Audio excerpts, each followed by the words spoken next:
Hunters now place trail cameras, record their hunts, and snap photos of big bucks. These photos and videos serve as proof to decipher tale from truth. It's so unbelievable how far we've come in the last 5 years with technology, much less 25 years. During a recent hunting trip to southern Indiana, Mike Bundy and friends were hoping for a flock of ducks, but they instead encountered a big buck. I've seen deer swim, I've seen does swim. It's just one of those things, you look up, you see a head with something coming at you. I knew it was a buck coming right away. And I just didn't know how close he was going to get nor how big he really was. Mike says out of instinct, he grabbed his phone and hit record. Technology's so cool. I mean, most of the time I'm duck hunting, I never take a video camera with me. Yet I could only imagine when I get home and try to tell Dad this story. Oh, this big buck come swimming right through the decoys, got 3 feet from the boat. And he'd say, sure it did. You know how that goes. So just kind of like a fishing story. It's just one of those things that we will never see again in our life, most likely. Look closely. That's a white-tailed deer swimming about 400 feet across the Wabash River. As he got closer, our hearts started getting a little bit faster and faster, and then all of a sudden we realized he was a good buck. He was a 130-inch 8-pointer with great brow tines, good mass. And this video gets better yet. The buck then climbed the bank for a closer look. We were all kind of talking a little bit as he was swimming. Then he got on the bank and you could tell everybody's demeanor just went to, hey, let's be quiet. Let's see what happens. I don't know why he decided to come so close. I think it had a little bit to do with our boat being so hidden. And again, technology, the blinds on boats these days, you blend right into your surrounding. Plus, like I say, it was 0 degrees. He swam across the river 400 yards. Maybe he was disoriented a little bit. I really don't know.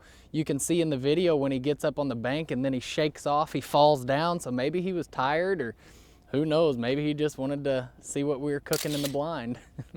And it was cool enough when he got, 30 yards down the bank from us, but when he started walking, you could just see everybody starting to duck down a little bit and kind of hide their face a little. I'm crazy about duck hunting, and I know as he was swimming, we had a bunch of ducks come in and we didn't even shoot. It was that cool. We were so excited to see something like this. The favorite part of the video is when he's sitting there 3 feet from me, and you can kind of see the phone drifting off because I was wanting to look, without looking through the screen. And I guess really the best part for me is when he gets up on the bank and just kind of shows himself and just kind of suns himself for a minute. And he kind of bounced off into the glory of the sunlight. I mean, we were high-fiving and it was cool. And as the buck ran off, Mike said he instantly wanted to relive the moment. And thanks to his cell phone, he can. I mean, it is awesome to be able to rewatch that. I can't tell you how many times I've looked at that video just thinking back on how neat this was. And for my kids in 10 years to be able to look at that video and say, wow, Dad, that's neat.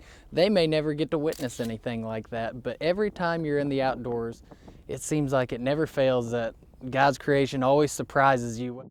I've seen a lot of really neat stuff. It's hard to pinpoint exactly what's number one, but my goodness, this has to be in the top 2 or 3 that I've ever seen out in the wilderness. I know one day Dad and I were hunting in the backwater and we had about 15 deer come crashing through the water and take off swimming, and that was neat. But to be able to see a buck of this caliber at 3 yards, it has to rank pretty close to number 1. Wisconsin biologists say white-tailed deer can swim up to 13 miles an hour. And there are also numerous reports of them crossing the Mississippi River from Wisconsin to Iowa. If you'd like to see an extended version of this clip, you can go to WQOW and click on Northland Adventures.